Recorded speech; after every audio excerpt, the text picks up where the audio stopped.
الرحيم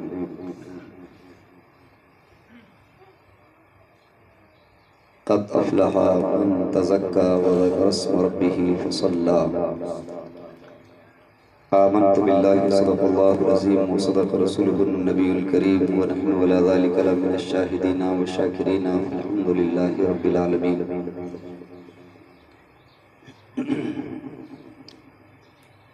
اسٹیج پہ تشریف فرما موقر و محترم علماء ملت اسلامیہ،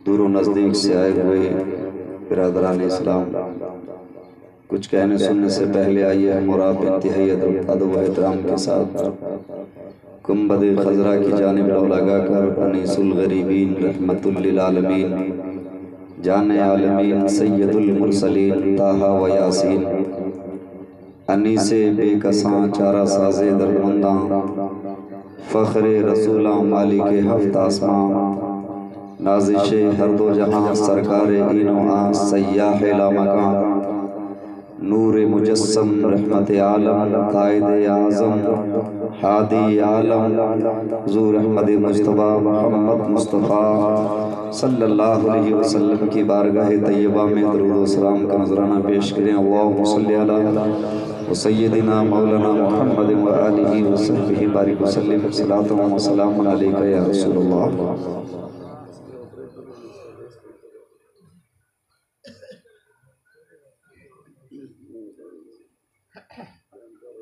بند کر جگہ ٹھیک ہے. اس وقت ہم اور آپ 15ویں صدی ہجری اور 21ویں صدی عیسوی میں سانس لے رہے ہیں. اس وقت زمانہ جن چیزوں کا تقاضا کر رہا ہے قوم مسلم اس سے بہت دور ہے. اس وقت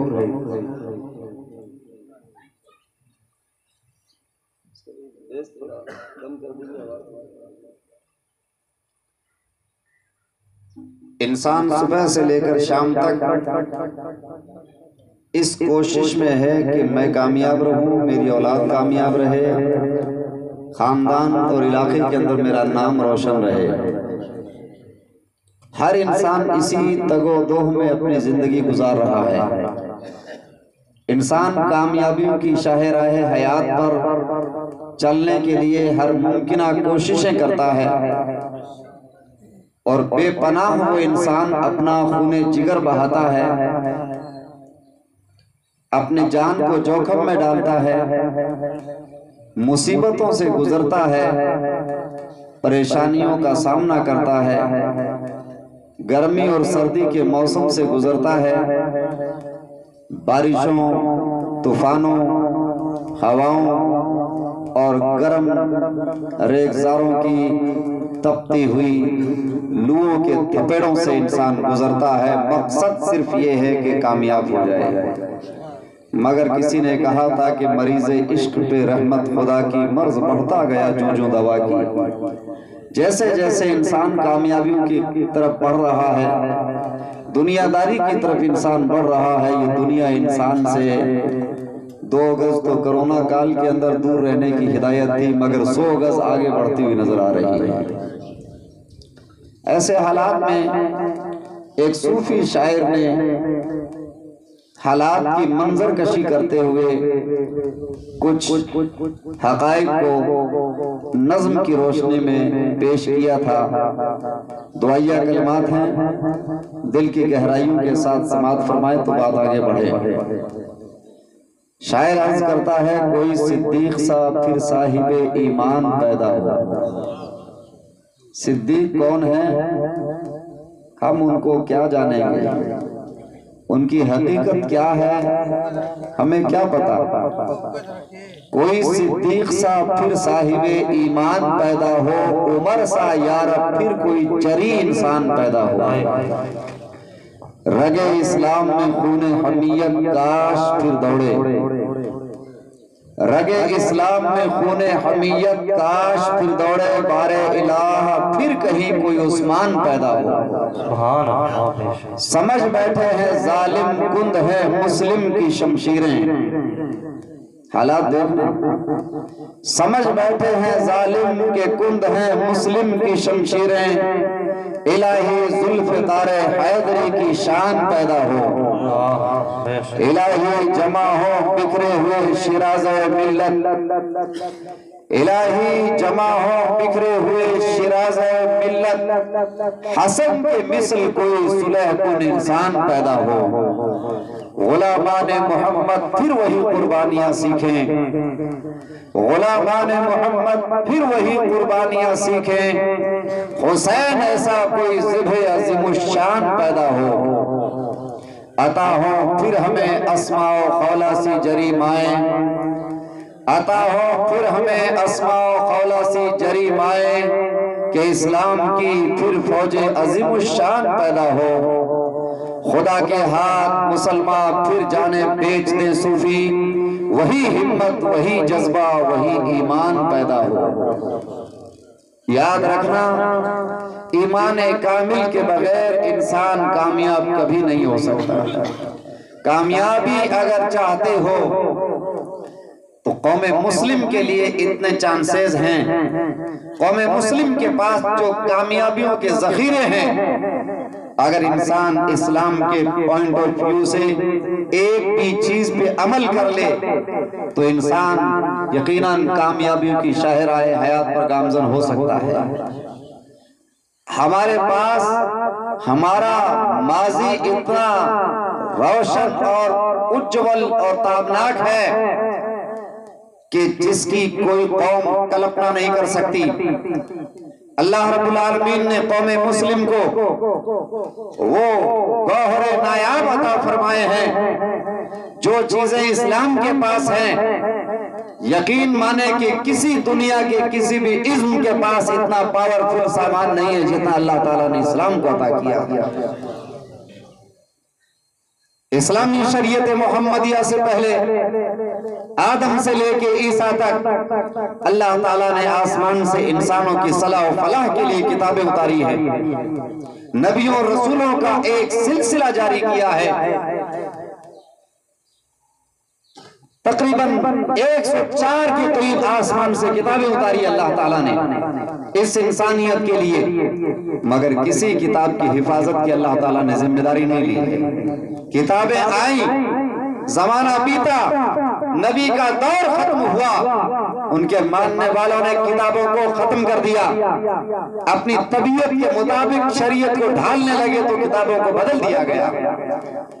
مگر زمانہ بیتا گیا، جب آخری پیغمبر حضرت محمد عربی صلی اللہ علیہ وسلم پر اللہ نے قرآن نازل کیا تو اس قرآن کو اللہ رب العالمین نے اتنا محفوظ فرمایا، رب تعالیٰ نے اتنے تاکیدی عربی گرامر کے حساب سے الفاظ کو دیکھیں گے تو اتنے تاکیدی اور سخت کسوٹی کے ساتھ اللہ تعالیٰ نے حفاظت کے الفاظ استعمال کیے ہیں۔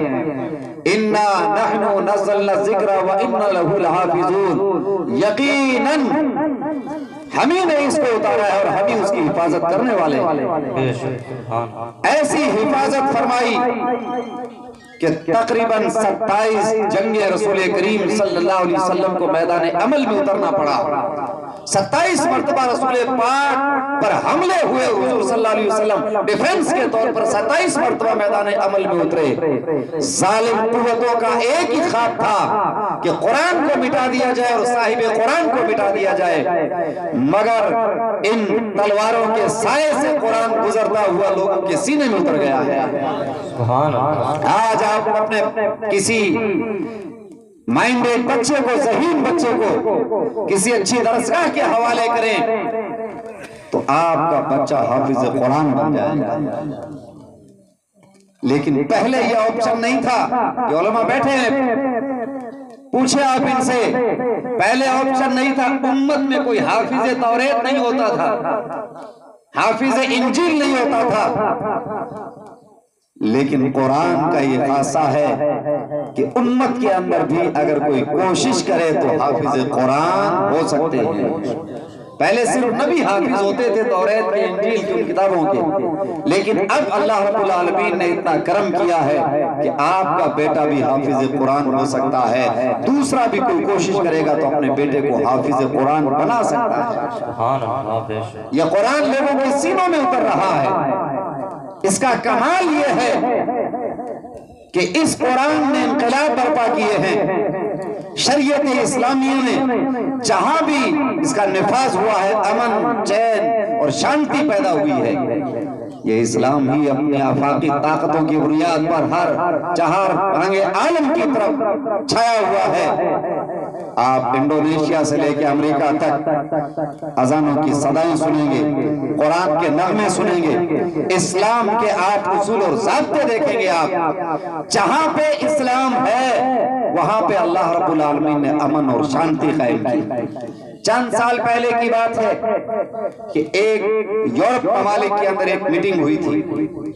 اس میٹنگ میں لوگوں نے تبادلہ خیال کیا کہ ہمارے ملک سے برائیوں کا خاتمہ کیسے کیا جائے۔ کرائم بڑھ رہے ہیں، جرم بڑھتے جا رہے ہیں، معاشرہ سارا ہلاکت کی طرف جا رہا ہے۔ اس معاشرے کو بچانے کے لیے، صلاح و فلاح کے لیے کوئی کام ایسا کیا جائے تاکہ یہ آنے والی جنریشن اور آنے والی نسل بچ سکے۔ تو انہوں نے الگ الگ پڑھے لکھے لوگ تھے، الگ الگ رائے دی، کسی نے کچھ کہا، کسی نے کچھ کہا۔ ایک بہت پرانا پوپ تھا جو عیسائی دھرم کا علم رکھتا تھا، اس انسان سے جب کہا گیا آپ بولو، اس نے کہا کہ میں نہیں بولوں گا، اگر میں بولوں گا آپ کو تکلیف ہو جائے گی، آپ کو وہ کرنا نہیں ہے۔ بولے کہ کیا قانون ہے بتاؤ تو صحیح، آپ بھی اپنا تجربہ پیش کریں۔ انہوں نے کہا کہ میری رائے یہ ہے کہ اگر معاشرے سے برائیوں کا خاتمہ کرنا ہے، کرائم سے اگر معاشرے کو صاف رکھنا ہے تو اسلام کے قانون کی استھاپنا کر دو، معاشرے سے برائیاں ختم ہو جائیں گی۔ کچھ تو ہے اسلام میں جس کی وجہ سے غیر بھی مان رہے ہیں۔ ابھی ماضی قریب کی بات ہے، ایک بہت بڑا عیسائی عالم ہے جو اپنے تمام تر شاگردوں کے ساتھ کنورٹ ہو کے اسلام کی طرف آیا ہے۔ جب سے اسلام کو ٹیررسٹ کے کھاتے میں ڈالنے کی یا ٹیررسٹ کو اسلام کے کھاتے میں ڈالنے کی ظالموں نے کوشش کی ہے، یہود و نصارہ نے، تب سے گوروں نے جو اسلام قبول کیا ہے اس کی ایک لمبی فہرست ہے جو آن لائن پیش نہیں کرتے ہیں لوگ۔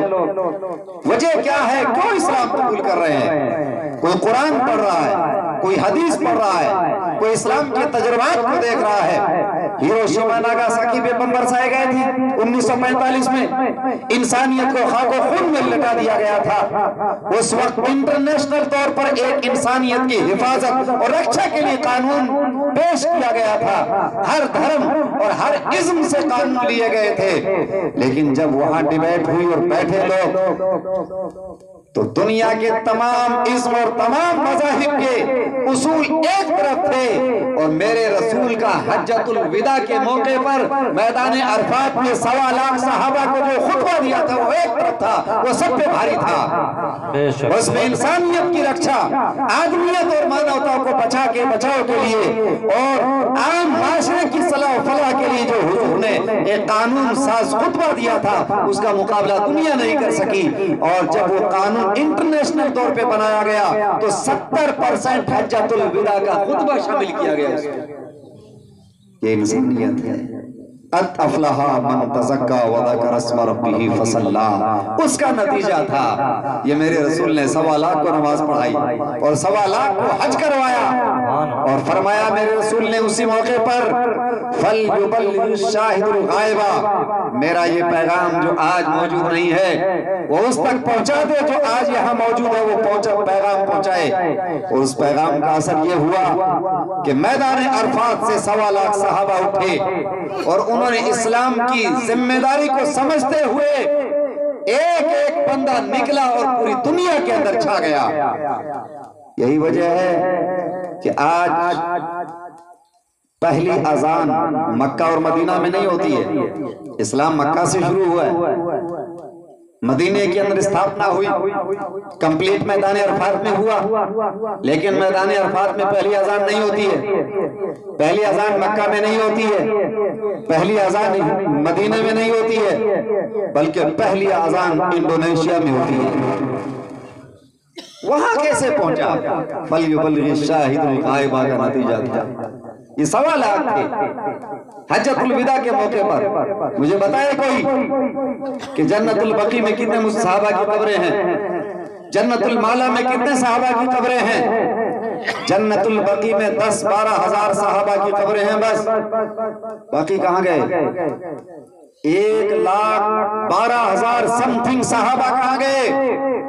انہوں نے اسلام کو اپنایا اور ذمہ داری کو سمجھا، اور انہوں نے نہ سمندر دیکھا ہے، نہ انہوں نے پہاڑ دیکھے، نہ انہوں نے ریگزار دیکھے، نہ گرمی دیکھی، نہ سردی دیکھی، بلکہ ایک ہی ذوق تھا، ایک ہی جذبہ تھا کہ لوگوں کو جہنم سے بچا کر کے جنت کی طرف لے کے آنا ہے، لوگوں تک خدا کا پیغام پہنچانا ہے۔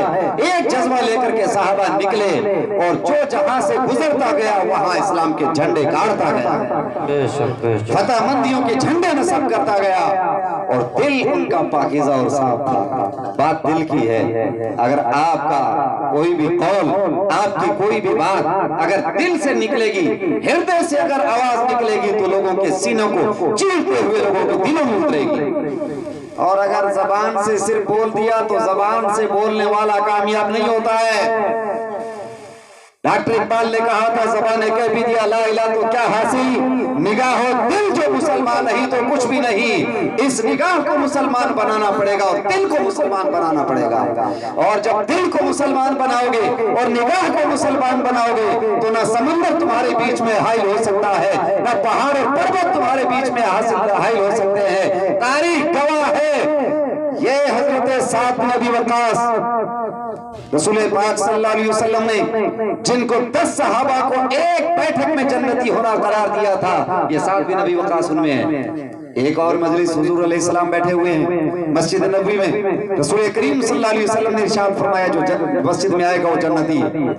صحابہ دیکھتے رہے، مسند احمد میں روایت موجود ہے، حضرت سعد بن ابی وقاص آئے، دوسرے دن حضور نے کہا کہ جو اب آئے گا وہ جنتی، دوسرے دن میں سعد بن ابی وقاص آئے، تیسرے دن بھی وہ۔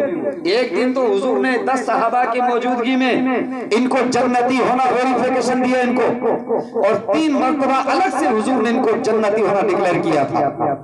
یہ وہ سعد بن ابی وقاص ہیں۔ صحابہ میں ان کے ہارٹ اٹیک بھی آ گیا تھا، ہارٹ اٹیک آیا، درد ہوا، حضور کی بارگاہ میں گئے تو حضور نے ان کے کندھے کے بیچ میں ہاتھ رکھا۔ سعد بن ابی وقاص فرماتے ہیں کہ میرا کلیجہ ٹھنڈا ہو گیا، حضور نے ہاتھ رکھا تو حضور کے ہاتھ کی ٹھنڈک میرے سینے تک آ گئی، میرا کلیجہ ٹھنڈا ہو گیا، گویا حضور رپورٹ کر رہے ہیں، ہاتھ اٹھایا تو فرمایا ان کو ہارٹ اٹیک ہو گیا ہے۔ مدینہ میں اوپر والے حصے میں جو اجوا کھجور ہوتی ہے، گٹھلی سمیت کوٹ کے 7 دانے اس کو کھلاؤ، ٹھیک ہو جائے گا۔ میرے رسول نے کھلایا، بائی پاس سرجری نہیں کروانی پڑی، اسٹینڈ نہیں ڈلوانا پڑا، اجوا کھجور حضور نے کھلائی، اور سعد بن ابی وقاص کو وہ پاور ملا کہ رومیوں کی کمر توڑ دی جب انہوں نے اسلام کی طرف ٹیڑھی نظر کر کے دیکھا۔ بحیرہ شیر کو فتح کیا، رومیوں نے پل توڑ دیا تھا، وہ آگے بڑھے، یہ جنگ قادسیہ کے سپہ سالار ہے، آگے بڑھے حضرت سعد بن ابی وقاص، پل نہیں ہے دریا ہے، تو حضرت سعد بن ابی وقاص نے اپنے ساتھیوں کو آگے بڑھایا اور بسم اللہ الرحمن الرحیم پڑھا۔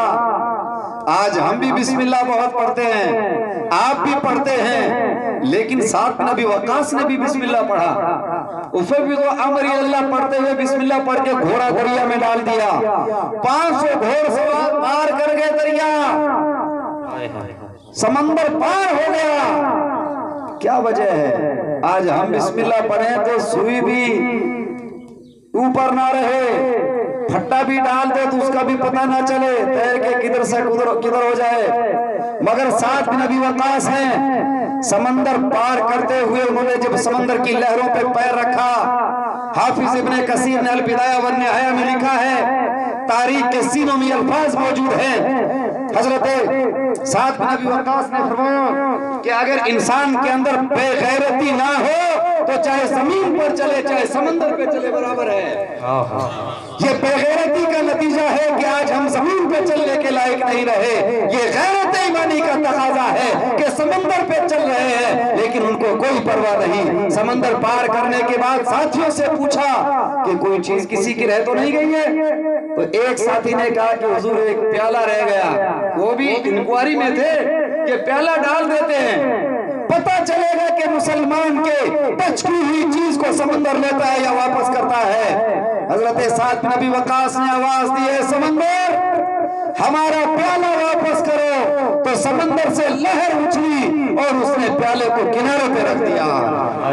اگر مسلمان ہو ڈھنگ کا مسلمان تو آج بھی سمندر کی لہر تمہارا استقبال کرنے کے لیے تیار ہے۔ حضرت یہ عقبہ بن نافع یہ صحابی رسول ہے، جب افریقہ کی سرزمین پر گئے ہیں، فاتح افریقہ ہیں، جن سے یہ کہا گیا کہ یہ وہ جنگل ہے کہ اگر تم یہاں پہ رہے تو درندے تمہیں کھا جائیں گے اور زہریلے جانور ڈس لیں گے تمہیں، تو ڈنک ہٹنے سے پہلے تم موت کے قریب چلے جاؤ گے۔ حضرت عقبہ بن نافع نے کہا وہ اور لوگ ہیں جن کو ڈرایا جاتا تھا زہریلے جانوروں سے، انہوں نے کہا ایک جنگل کے جانوروں ہم رسول اللہ کے غلام ہیں، ہمارے لیے جنگل خالی کر دو، ہم یہاں پہ بستی بسانا چاہتے ہیں۔ تو تاریخ میں یہ الفاظ موجود ہیں کہ جانوروں نے اپنے بچوں کو اپنے منہ میں لیا اور زہریلے پرندے جانور سب باہر نکل گئے اور جنگل خالی ہو گیا اور انہوں نے اپنی بستی بسا دی۔ کہا بستی بسا رہے ہو پانی نہیں ملے گا، تو انہوں نے کہا کہ ہم پانی کے محتاج نہیں ہیں، پانی ہمارا محتاج ہے، ہم جہاں قدم رکھتے ہیں وہ پانی کے چشمے پلتے ہیں۔ عقبہ بن نافع نے اپنے گھوڑے پہ ایڑ لگائی اور گھوڑے نے زمین پر پیر مارا تو میٹھے ٹھنڈے پانی کا چشمہ گرمی کے اندر ابلتا ہوا نظر آیا۔ اگر انسان کے اندر ایمان اور غیرت ہو تو یہ زمین کی ساری نوادرات تمہارے قدموں میں سمٹنے کے لیے تیار ہے۔ آپ کہو گے یہ پرانی بات بتا رہے ہیں، اب قریب آ سکتے، یہ عقبہ کہتے ہیں تلوار کو ہاتھ میں لیا ہوا میں لہرایا، اے پروردگار مولا یہ سمندر بیچ میں آ گئے، کاش یہ سمندر نہ ہوتے تو تیرا کلمہ لے کر کے اٹھتا یہاں سے اور زمین کے آخری کنارے تک اسلام کا پرچم بلند کر کے آتا۔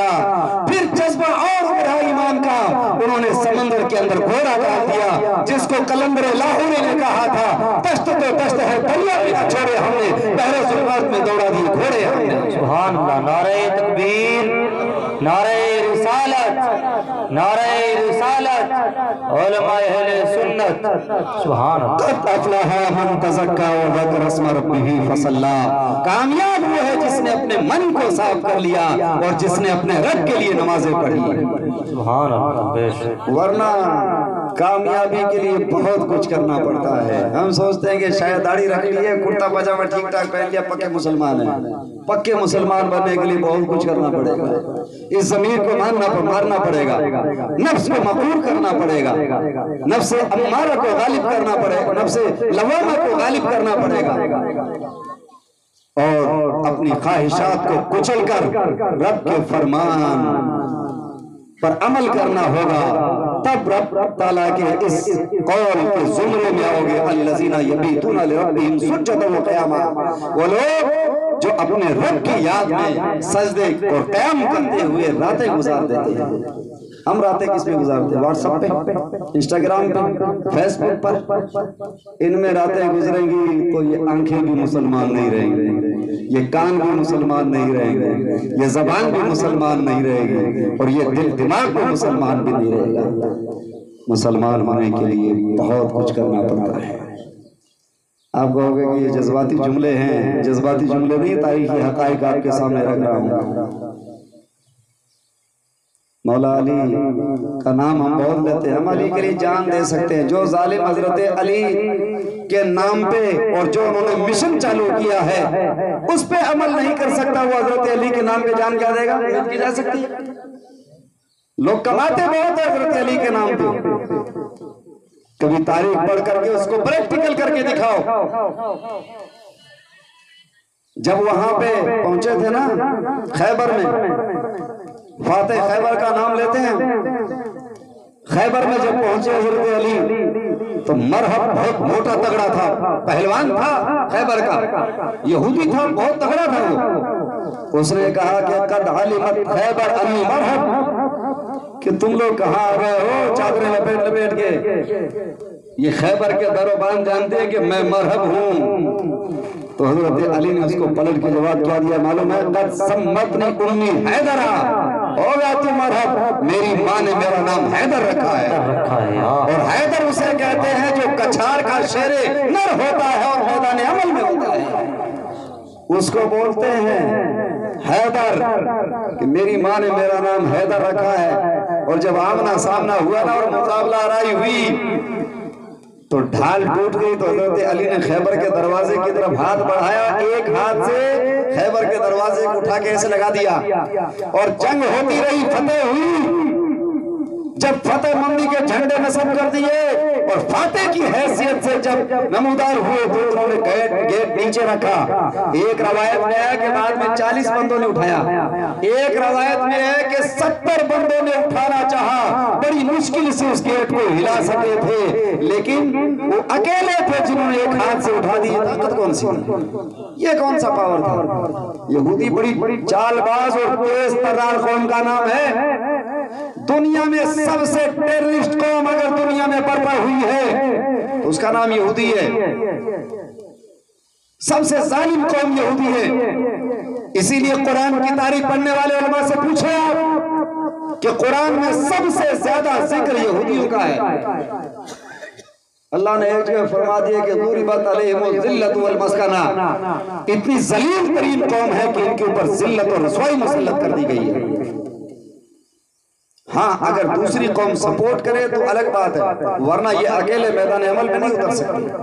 آپ سوچتے ہوں گے کہ فلسطین میں آگ کا طوفان مچا رکھا ہے، خاک و خون میں لوگوں کو لٹا رہے ہیں، تو فلسطین کے اندر یہ اکیلے نہیں ہیں، ان کی پشت پناہی کہیں سے ہو رہی ہے، کوئی بڑا ٹیررسٹ اور آتنکوادی ان کی سپورٹ کر رہا ہے، ورنہ ان یہودیوں کی میدان عمل میں ہمت نہیں ہے کہ وہ آئیں اور میدان عمل میں آ کر کے مقابلہ کریں کسی کا۔ وہ خیبر ان کا دادا تھا، خیبر کے اندر وہ مرحب، اس کا بھی پتہ نہیں چلا، ان کا کیا پتہ چلے گا، مگر پشت پناہی کوئی اور کر رہا ہے۔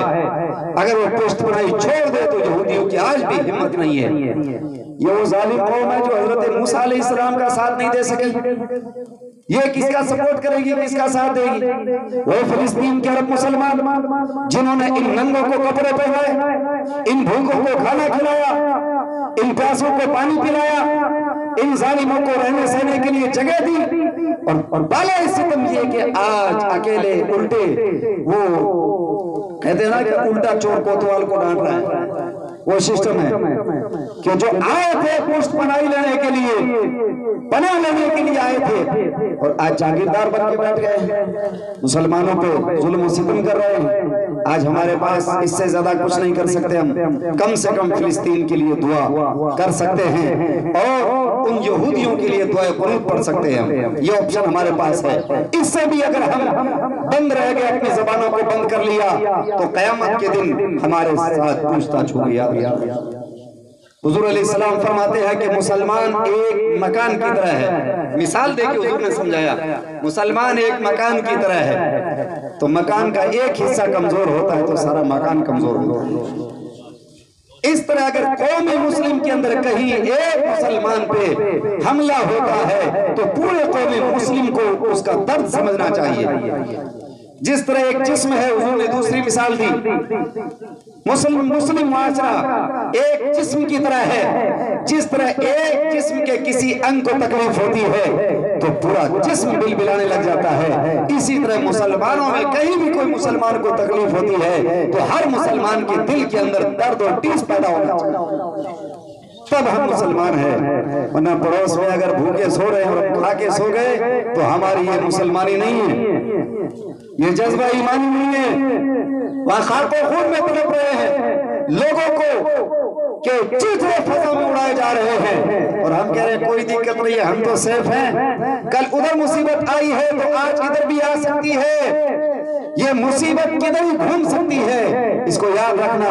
خیر بات لمبی جائے گی، عرض یہ کر رہا تھا کہ اگر من ہمارا صاف ہوگا، ایمان ہمارا مضبوط ہوگا، تو یہ ہمیں راستے، آج بھی راستے دنیا دینے کے لیے تیار ہے۔ بہرحال میں یہ کہہ رہا تھا کہ یہودی انہوں نے ایک آدمی بھیجا تحقیق کے لیے کہ مولا علی نے اکیلے دروازہ اٹھایا ہے خیبر کا، یہ کھاتے کیا، ان کی غذا کیا ہے۔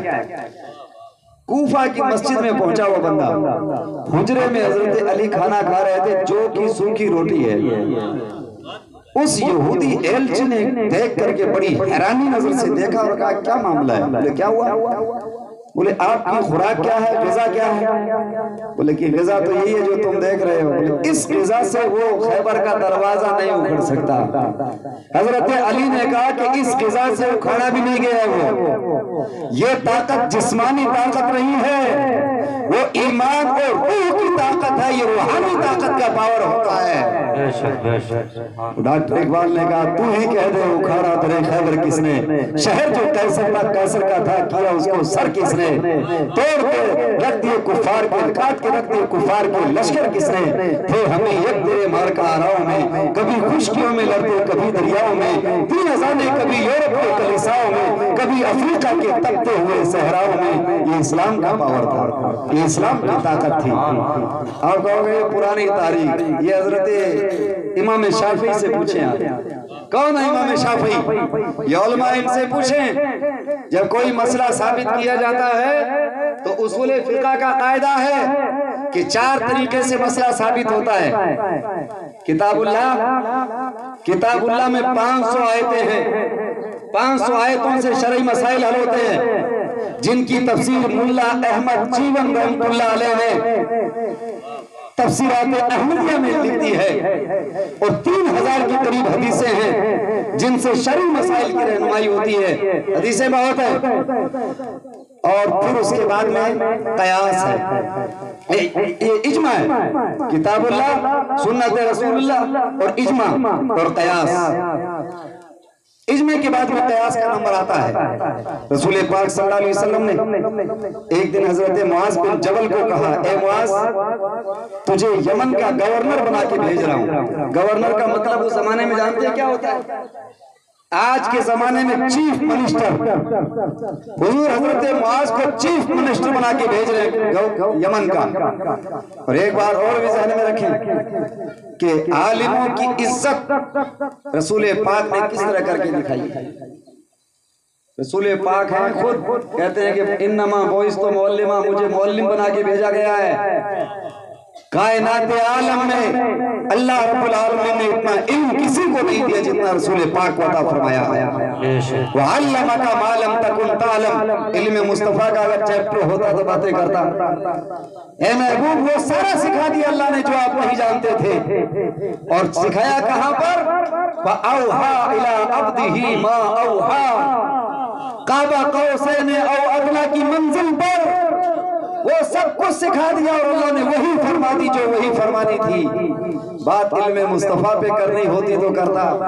بتا یہ رہا ہوں کہ وہ علم رسول پاک کے پاس، اور میرے رسول معاذ بن جبل کو یمن کا چیف منسٹر بنا کے بھیج رہے ہیں۔ گھوڑے پہ سوار کیا، لگام حضور پکڑے ہوئے ہیں۔ آج مولوی موٹر سائیکل نیا لے کے آ جائے نا تو لوگ سوچتے ہیں کہ اس کی چھٹی کی جائے، لگ رہا کوئی بڑا تعویذ لکھا ہے اس نے، کوئی بڑی دھاندلی کی ہے، اس مولوی کی چھٹی کرو۔ اور اگر گاڑی لے کے آ جائے تو اور مصیبت۔ یاد رکھنا تمہارے پاس جیسی گاڑی ہے اس سے بہتر انتظام تمہارے عالم کے پاس ہونا چاہیے۔ رسول پاک نے اس زمانے کے اندر اونٹ پہ سوار ہوتے لوگ، گدھوں پہ سوار ہوتے، معاذ کو گھوڑے پہ سوار کیا۔ معاذ بن جبل کو گھوڑے پہ سوار کیا، لگام حضور نے خود پکڑ رکھی ہے۔ حضور نیچے ہے، معاذ کو گھوڑے پر چڑھا رکھا ہے، اور حضور آگے چل رہے ہیں لے کے۔ میرے رسول ایک عالم کی عزت لوگوں کے سامنے پیش کر کے بتا رہے ہیں کہ عالم کا مقام کیا ہوتا ہے۔ گھوڑے پہ سوار کر کے کہا اے معاذ اگلے سال جب تم آؤ گے تو میری اور تمہاری ملاقات نہیں ہونی ہے۔ ذرا دل کے کانوں سے سننا، ایک صحابی کے لیے کتنا کٹھن معاملہ تھا حضور سے جدا ہونا۔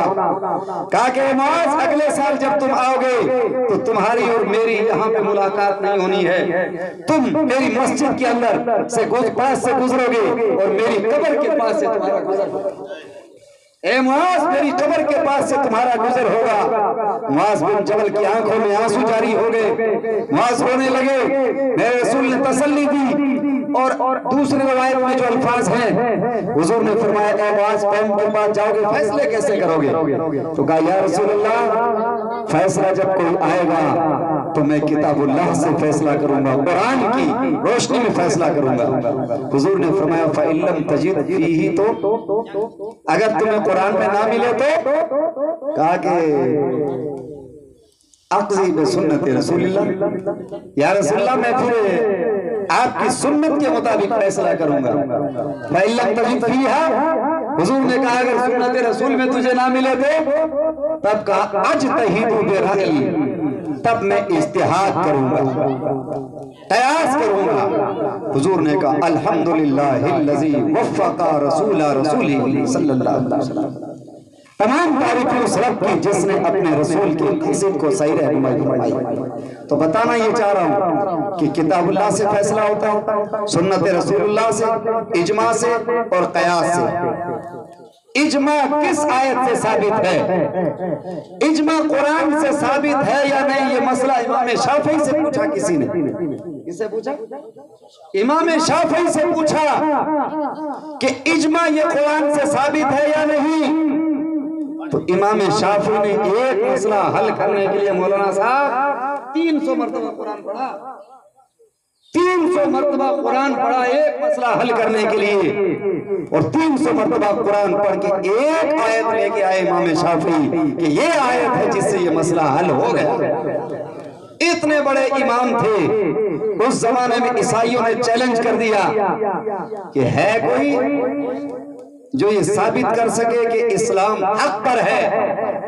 تو مولوی تو بہت بڑے بڑے تھے، ہم جیسے خطیب بہت ہے وہاں پہ تقریر کرنے والے، سب کو بلایا آؤ ادھر یہ عیسائیوں سے مناظرہ کرو۔ میدان مناظرہ الگ ہے، میدان خطابت الگ ہے۔ تقریر کرنا بڑا آسان ہے لیکن باطل کی آنکھوں میں آنکھیں ڈال کر کے بات کرنا الگ ہے۔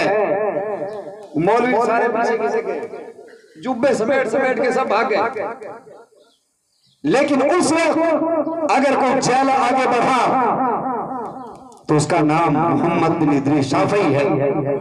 وہ دریائے دجلہ کے قریب پہنچا، ایک پیر زمین پہ تھا، دوسرا پیر دریائے دجلہ کے پانی پہ، پیر پانی پہ رکھا اور 2 قدم چل کے اور جس طرح بابا بیٹھے اسی طرح پیر رکھ کر کے بیٹھ کے پانی کے اوپر۔ امام شافعی پانی پہ بیٹھ گئے، کہا کہ اب ذرا آؤ، کون ہے ادھر سامنے آؤ تو کون مناظرہ کرے گا؟ اب جتنے بھی عیسائی اسکولرز تھے سارے تم دبا کے بھاگ گئے، بولے کہ یار پانی پہ بیٹھا ہے یہاں کون بیٹھے گا، مرے گا تھوڑی کوئی۔ سب بھاگ گئے۔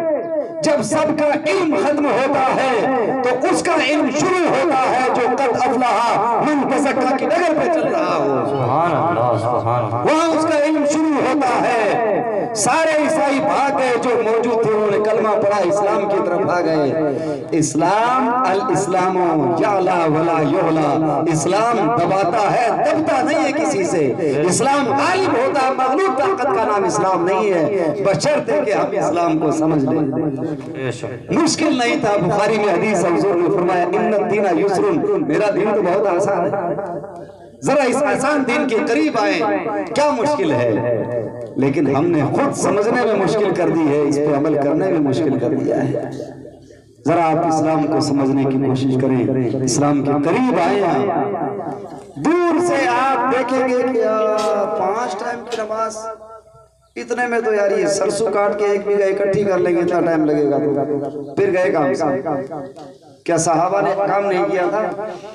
حضرت ابو بکر خلیفہ ہوتے ہوئے، وقت کے خلیفہ ہوتے ہوئے ابو بکر تجارت کرتے تھے، پیٹے بہت بڑے تھے، سیریا تک ان کے تجارت کا قافلہ جاتا تھا اور وہاں پہ مال جاتا تھا ان کا۔ عمر بن خطاب تجارت کرتے تھے، ان کے بیٹے تجارت کرتے تھے. جب حضرت عمر خلیفہ بن گئے تو ان کے بیٹے عبداللہ اور عبید اللہ یہ خود تجارت کرتے تھے دوسرے ملکوں میں جا کر.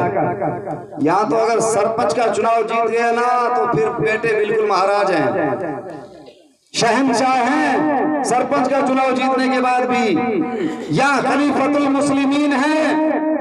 اور خلافت ایسی ویسی نہیں، خلافت کا عالم یہ ہے کہ خلیفہ وقت مدینہ کے اندر ہے، کسرا ایران کے اندر کانپ رہا ہے، قیصر روم کے اندر کانپ رہا ہے.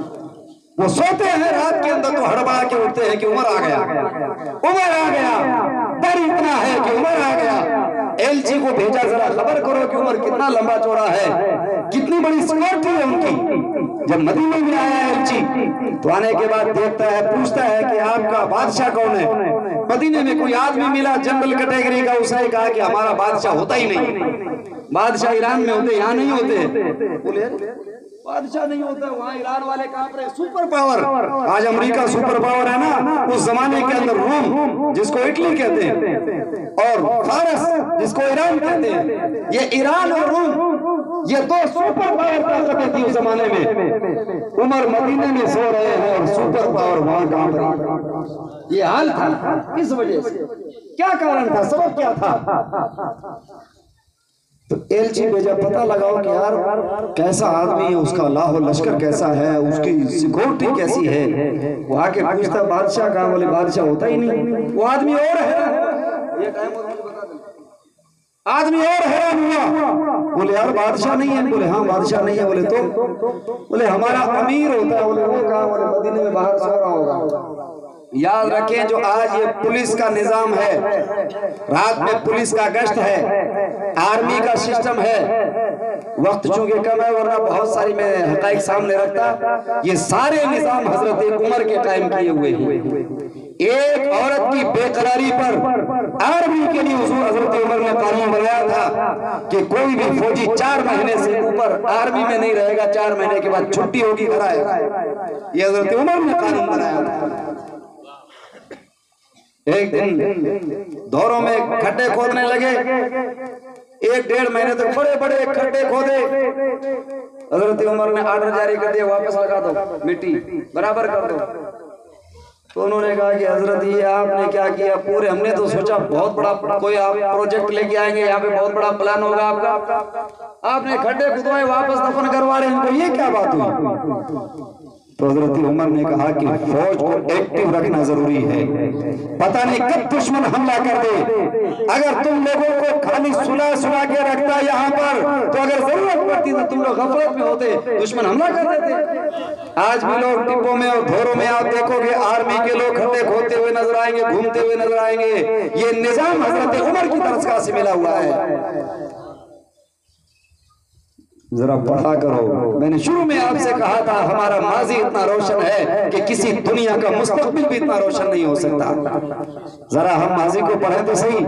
ہماری ذمہ داری بنتی ہے کہ ہم اپنے ماضی کو جھانک کے دیکھیں. علم کے حوالے سے اتنا بہترین نظام بنایا تھا. حضرت عمر جب ملک شام جا رہے تھے، مقام جابیہ پہنچے تو لوگ ملنے کے لیے آگے جم غفیر ہو گیا. وہ سوچے کہ شاید یہ چادر اوڑھ کے آئے ہوئے ہیں، ان کو کیا پتا ٹیکنالوجی کیا ہوتی ہے اور علم کیا ہوتا ہے. حضرت عمر ان کی آنکھوں کے پلکوں کو سمجھ گئے تھے.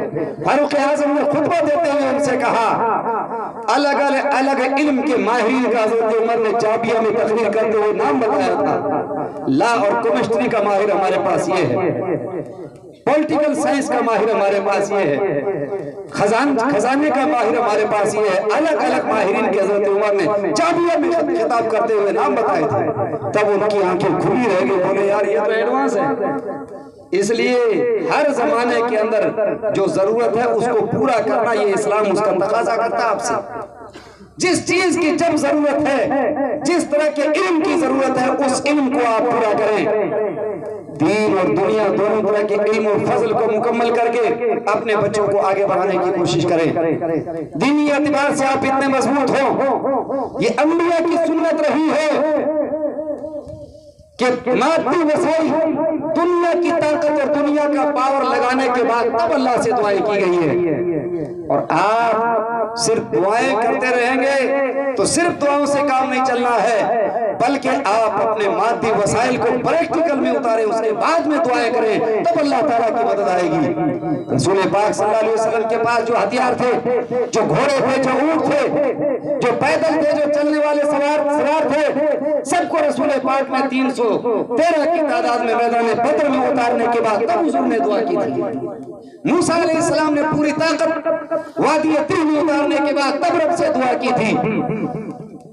یعنی دشمن جس طاقت کے ساتھ لڑ رہا ہو، اہل حق کے پاس اسی فکر نظر کی غالب طاقت ہوگی، تبھی انسان جی سکے گا، ورنہ تمہارا نام و نشان مٹا دیا جائے گا۔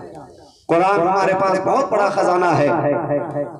آج ناسا کے ریسرچ سینٹر کے اندر قرآن کریم موجود ہے۔ چاند پر سفر کر چکے لوگ کس وجہ سے قرآن نے راہ ہموار کی ہے۔ چاند والی سورت قرآن کے اندر ہے، وَالْقَمَرِ إِذَا اتَّسَقَ لَتَرْكَبُنَّ طَبَقًا عَنْ طَبَقٍ فَكَيْفَ۔ آگے قرآن کہتا ہے لا یؤمنون، کہ کیا ہوا کہ وہ ایمان نہیں لاتے۔ پوری ڈیٹیل قرآن میں موجود ہے، میں اس کی تفصیل اور تشریح کے اندر نہیں اترنا چاہتا۔ یاد رکھیں ہر چیز قرآن کریم کے اندر موجود ہے۔ حضرت عمر ہی کے پاس ایک بندہ آ گیا تھا، اس بندے نے کہا کہ حضور آرتھک مندی میں جھوج رہا ہوں، کچھ کھانے پینے کے لیے مل جائے۔ جاتے ہیں نا لوگ، ہماری جو نا 5 کلو کڑک باندھ دی جائے، ہماری پینشن جاری کروا دی جائے۔ یہ پینشن بھی حضرت عمر کی دین ہے۔ حضرت عمر کے زمانے میں ایک بڈھا بھیک مانگ رہا تھا، حضرت عمر نے کہا کہ یہ کون ہے؟ بولے یہ مسلمان تو نہیں ہے، غیر مسلم ہے یہ۔ دیکھو غیر مسلم کا بھی حضرت عمر نے کتنا خیال کیا۔ مسلمان نہیں تھا، غیر مسلم تھا، لیکن مسلمان محلے میں بھیک مانگ رہا تھا۔ حضرت عمر نے کہا کہ اس انسان کی پینشن جاری کی جائے، اور اس کیٹیگری کے جو بھی آرتھک مندی میں جھوج رہے ہیں حضرت عمر نے سب کی پینشن جاری کر دی تھی۔ یہ جو پینشن ہے یہ حضرت عمر کا نظام ہے۔ اور پھر حضرت عمر نے کہا لَإِن بَقَيْتُ قَابِلًا، کہ اگر میں آنے والے سال تک اس دنیا میں زندہ رہا تو میں ایک ایسا سسٹم لاگو کروں گا کہ یمن کی سنا پہاڑیوں پہ بکری چرانے والا بھی اس کا حقدار ہوگا، تو ڈائریکٹ اس کا حق وہاں تک پہنچے گا۔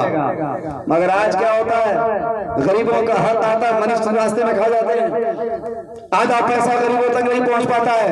حضرت عمر نے سسٹم ایسا کر دیا تھا کہ غریب کا حق پہاڑ پہ بھی رہتا تو پورا حق حضرت عمر نے وہاں تک پہنچایا تھا۔ یہ فاروق اعظم نے اتنا بہترین نظام قائم کیا تھا جس کی وجہ سے لوگ ان کے نام سے کانپتے تھے۔ اب وہ ایل سے آ کر کے دیکھا، بولے یار ہے کہاں؟ باہر حضرت عمر سو رہے ہیں، نیچے کوڑا لگایا ہوا، کوڑا ہاتھ میں رہتا تھا، نیچے کوڑا ہے، اوپر دھوپ، سائبان اور چھپر بھی نہیں ہے، دھوپ سے پسینہ چل رہا ہے، زمین گیلی ہو گئی ہے۔ وہ آدمی حیران ہوا، بولے یار یہ آدمی بے خوف سو رہا ہے، نہ کوئی ہوم گارڈ ہے، نہ کوئی سیکورٹی ہے، کچھ بھی نہیں ہے اس کے پاس، اور کوئی خوف نہیں ہے، یہ انسان بے خوف و خطر سو رہا ہے، اس کے نام سے لوگ ڈر رہے ہیں، کیا وجہ ہے؟ تو کچھ تو ہے نا طاقت، کچھ تو پاور ہے۔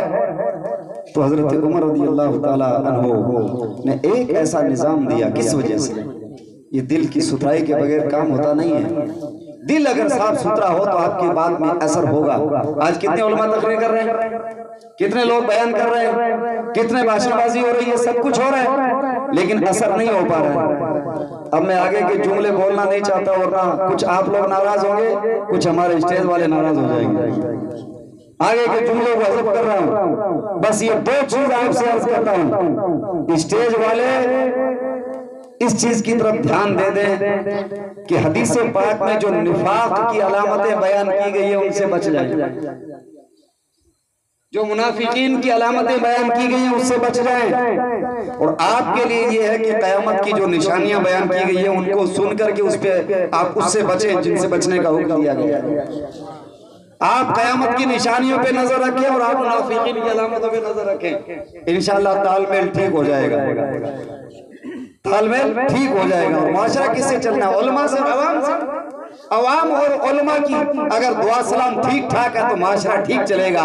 آپ ان کی بات مانو گے اور یہ آپ کی بات مانیں گے تو معاشرہ ٹھیک ٹھاک چلے گا۔ ورنہ آپ نے سوچ لیا چلو یار مولانا غلام حیدر صاحب نے بلایا ہے چہلم میں منہ دکھا کے آ جائیں گے، بول بھی بیان کریں گے، اپنا کیا لیتا بیان کر کے چلے جائیں گے۔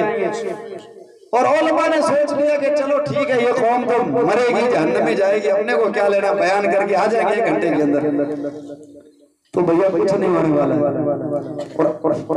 وہ اثر کیوں نہیں ہو رہا ہے؟ تو اثر کے بھی 2 ریزن، ادھر بھی گڑبڑی ہے کچھ ادھر بھی گڑبڑی ہے، ٹائم بھی ہو گیا بتا رہے ہیں۔ ادھر یہ ہے کہ آپ علماء کی بات دل کے کانوں سے نہیں سننا چاہتے، ادھر سے سنا ادھر سے گرا دیا۔ اور ہمارے آپ بھی کچھ کمی ہے، اللہ کرے آپ کی بھی کمیاں دور ہو جائے اور ہماری بھی کمیاں دور ہو جائے۔ دونوں طرف کی کمیاں جب دور ہوں گی نا، جب آپ ہمارے برادری والوں کو اچھا سمجھیں گے، ہماری برادری آپ کو اچھا سمجھے گی، تب معاملہ ٹھیک ٹھاک رہے گا، ٹھیک ہے نا؟ تو مدارس کو مضبوط کریں، مسجدوں کے امام کی تنخواہ معقول کریں، بہتر نظام و نسق ہو، بہتر ہمارا رہن سہن ہو، پاکیزہ تعلیمات ہو، دین کے ساتھ دنیا اور دنیا کے ساتھ دین کی تعلیم ہو، من ہمارا صاف ہو۔ اس لیے من اگر صاف ہوگا تو ایک آدمی کی بات اثر کرے گی، آخری پوائنٹ ہے، بات ختم ہو رہی ہے۔ مجھے بتائیں قیامت آنے والی ہے، قیامت کی نشانیاں میں نہیں بیان کرنا چاہتا، ابھی ٹائم نہیں ہے، ختم ہو گیا ٹائم۔ قیامت کی نشانیاں بہت ہیں، آخری ٹائم میں حضرت مہدی کا ظہور ہوگا کہ نہیں؟ بس ایک بات پہ بات ختم کر رہا ہوں، امام مہدی کا ظہور ہوگا۔ امام مہدی ایک ہی انسان ہوں گے جو مدینے میں پیدا ہوں گے، کعبے کے پاس ان کی پہچان ہوگی، وہ ایک آدمی پوری دنیا کے اندر انقلاب برپا کریں گے۔ کیوں؟ کس وجہ سے؟ ایک ہی آدمی، ہم یہاں 10-15 بیٹھے ہوئے، سارے مل کے کریں گے تب بھی نہیں ہوگا۔ آپ 100-200 بیٹھے ہوئے، آپ بھی ساتھ میں ہمارے مل جائے تب بھی نہیں ہوگا۔ کیوں نہیں ہوگا؟ یار وہ ایک آدمی ہوگا جو مکہ سے اٹھے گا، مکہ اور مدینے اور حجاز مقدس کو پاکیزہ نظام ملے گا، سیریا تک وہ انسان امن و شانتی قائم کرے گا، بلکہ ہند اور سندھ کی روایتیں ہیں، وہ انسان پوری دنیا کے اندر امن اور شانتی قائم کر دے گا اور اس کی بات اثر کرے گی۔ کیوں؟ اس کا دل بہت صاف ہوگا۔ قرآن نے یہی کہا، قد افلح من تزکا وذکر اسم ربہ فصلی، کامیاب وہ ہے جس نے اپنے من کو صاف کر لیا اور رب کے لیے نمازیں پڑھی۔ لہٰذا اگر ہم نے اپنے من کو صاف کر لیا اور نمازوں کی پابندی کر لی تو کہیں نہ کہیں ہمارا بھی اثر ہوگا۔ امام مہدی تو نہیں بنیں گے لیکن اپنے پریوار کو ضرور سدھار لیں گے۔ آج بھی گر ہو برا ایم سائیمہ پیدا، آگ کر سکتی ہے انداز گلستان پیدا، قوت عشق سے ہر پست کو بالا کر دے، دہر میں اسم محمد سے اجالا کر دے، کی محمد سے وفا تو نے تو ہم تیرے ہیں، یہ جہاں چیز ہے کیا لوح و قلم تیرے ہیں۔ السلام علیکم۔